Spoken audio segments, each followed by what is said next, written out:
नमस्कार.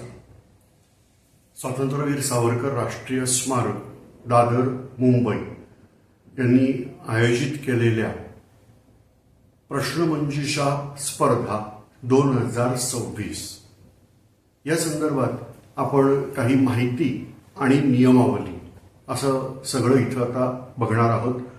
सगळ्यात पहिलं की या स्पर्धेचा विषय हा भारताचा स्वातंत्र्य लढा किंवा भारतीय स्वातंत्र्य समर, परंतु हे कशाच्या संदर्भात जास्ती बघितलं जाणार आहे तर जे सशस्त्र क्रांतिकारक आहेत त्यांनी ह्या संदर्भात केलेलं क्रांतिकार्य या संदर्भात हा विषय हा असणार आहे. आता याच्यासाठी पहिला भाग आहे अभ्यास कसा करायचा. तर स्वातंत्र्यवीर सावरकर राष्ट्रीय स्मारक यांची यूट्यूब वाहिनी आहे.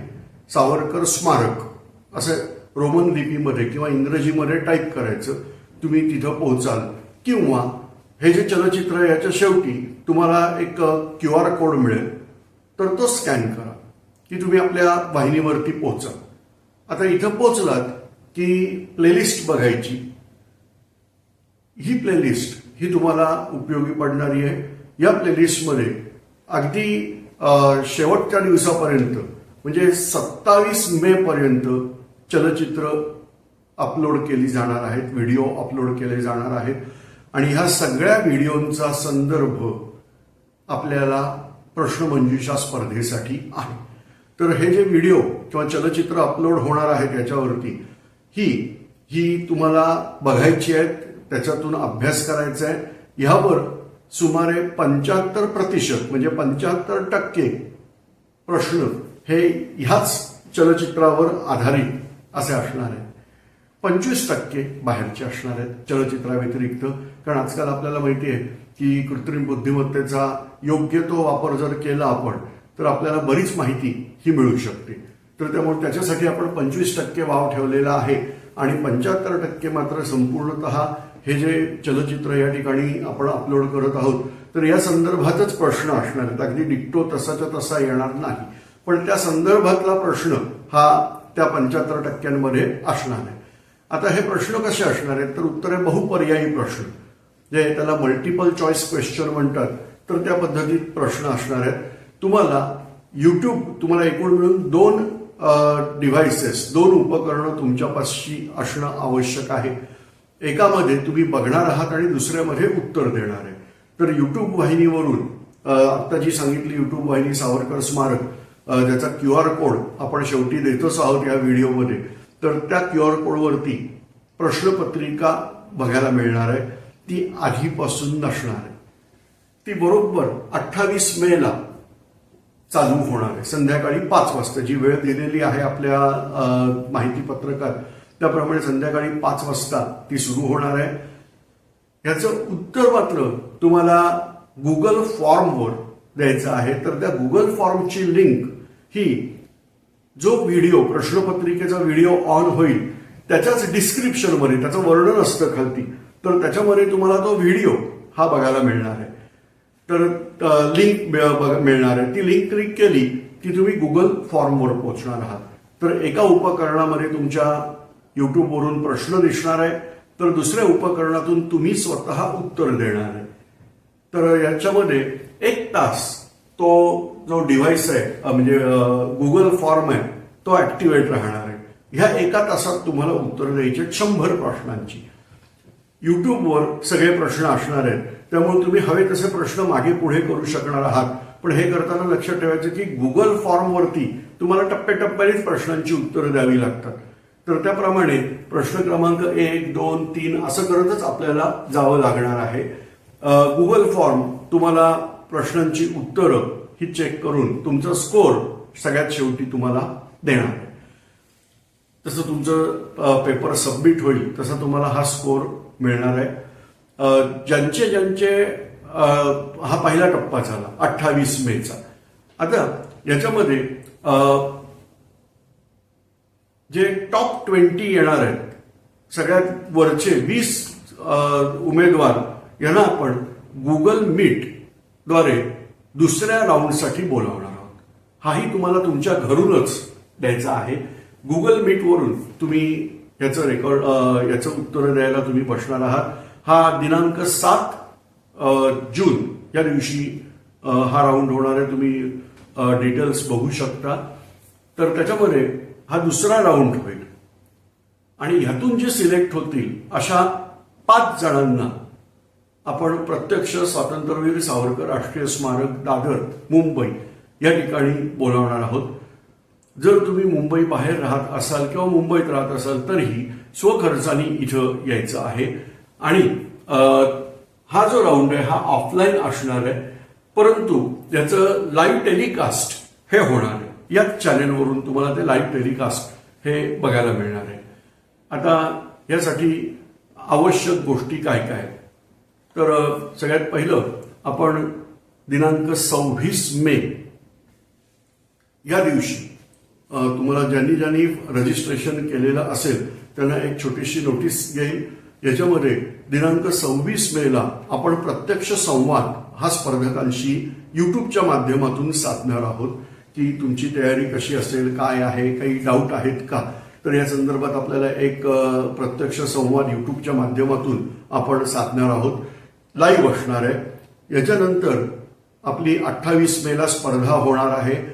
तुम्हाला एक क्रमांक, व्हॉट्सअप क्रमांक तिथं दिला जाईल युट्यूबवर की जर काही समस्या आली तर ह्या क्रमांकावरती दूरध्वनी करायचा आहे. आता स्पर्धेची नियमावली क्रमांक 1 जी सर्वसामान्यतः सगळ्या स्पर्धांना लागू होते तेच की परीक्षकांचा निर्णय अंतिम राहील.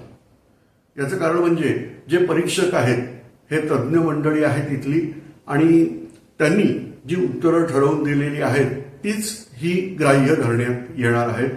कारण आजकाल इंटरनेटवरती तुम्हाला कल्पना आहे तर स्वयंघोषित पंडित भरपूर झालेले आहेत. स्वयंघोषित इतिहास तज्ज्ञ वगैरे वगैरे जे असतात आणि त्यामुळे बरेचदा काहीतरी अर्थाचा अनर्थ करून ते सांगतात आणि मग काही जण त्याचा संदर्भ देण्याचा प्रयत्न करतात.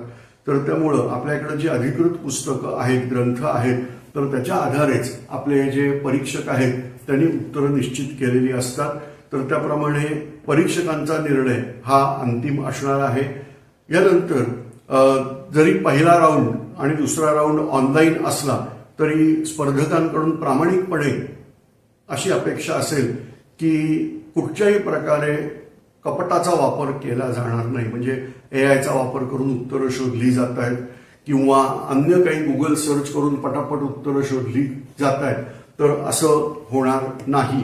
अर्थात हे स्वतःवरच आहे आणि तुम्ही तरीही प्रयत्न केला तरी जमतो की जी हुशार स्पर्धक आहेत ते एका तासामध्ये 80च्या पेक्षा जास्ती प्रश्न सोडवू शकतात. पण जर तुम्ही एआय वगैरेचा वापर करून सोडवत असाल तर एका तासामध्ये 80 प्रश्नही शक्य होणार नाही. तुम्हाला जास्तीत जास्त 60 सोडवता येतील. 100 प्रश्न आहेत. त्यामुळं आपल्याला एआयचा वापर करणं हे अपेक्षित नाही.